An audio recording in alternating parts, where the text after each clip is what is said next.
भाषा शब्द का प्रयोग मानव कंठ से निकलने वाली सार्थक ध्वनियों के लिए किया जाता है। कई बार मानव कंठ से निरर्थक ध्वनियाँ जैसे आदि की आवाज़ निकलती है, लेकिन इन ध्वनियों को हम भाषा नहीं कह सकते। अतः जिस साधन के द्वारा मनुष्य अपने मन के भावों तथा विचारों को बोलकर अथवा लिखकर प्रकट करता है, उसे हम भाषा कहते हैं।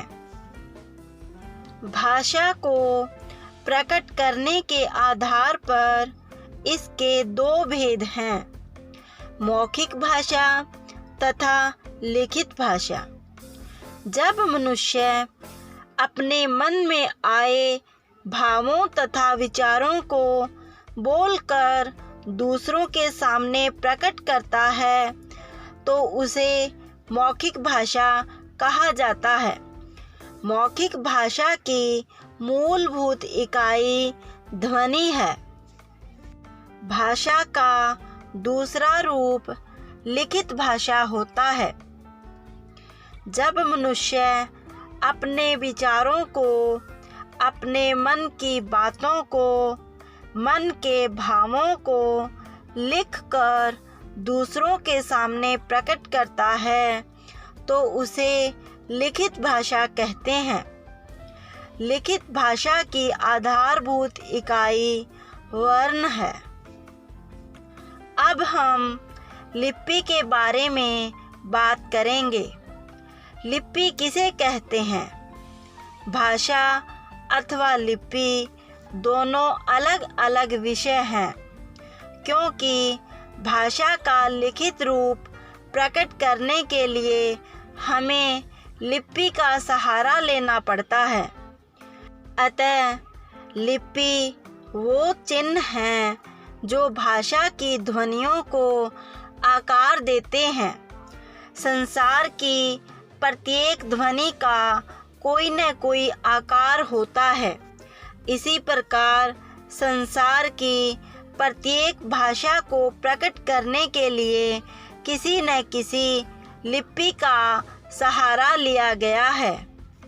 जैसे हिंदी भाषा की लिपि को देवनागरी लिपि कहते हैं, इस प्रकार अंग्रेजी भाषा की लिपि रोमन है। पंजाबी भाषा की लिपि गुरुमुखी लिपि है। उर्दू भाषा की लिपि फारसी है।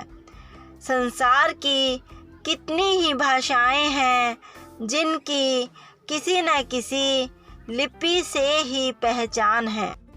अब हम कुछ वाक्यों की भाषा तथा लिपि लिखते हैं। जैसे वह स्कूल जाता है, तो इस वाक्य में भाषा हिंदी है तथा इसकी लिपि देवनागरी है।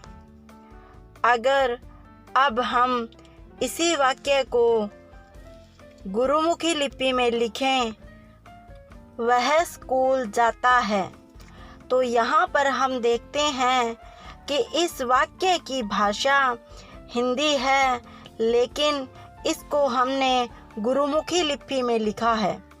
इसी प्रकार इस वाक्य को रोमन लिपि में लिखें तो लिखा जाएगा वह स्कूल जाता है।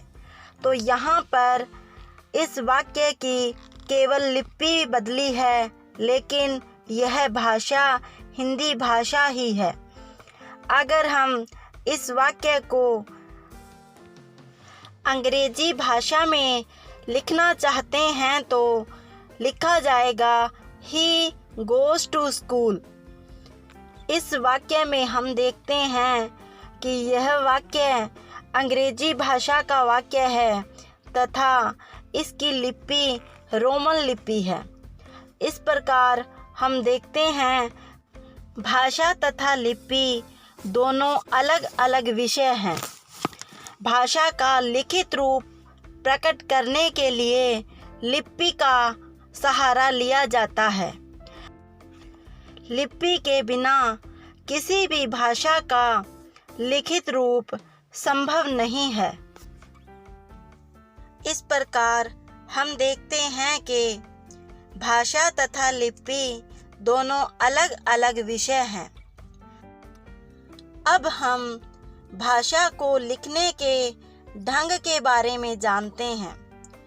कई भाषाएं ऐसी हैं जो बाएं से दाएं ओर लिखी जाती हैं, तो कई भाषाएं ऐसी हैं जो दाएं से बाएं ओर लिखी जाती हैं, जैसे हिंदी, पंजाबी, संस्कृत, अंग्रेजी, जर्मन, फ्रेंच आदि जो भाषाएं हैं वो बाएं से दाएं ओर लिखी जाती हैं। लेकिन उर्दू, फारसी ऐसी भाषाएं हैं जो दाएं से बाईं ओर लिखी जाती है। इस प्रकार हम देखते हैं भाषा मानव के जीवन में अहम भूमिका निभाती है। किसी भी भाषा का शुद्ध ज्ञान हासिल करने के लिए हमें व्याकरण की जानकारी होना लाजमी होता है।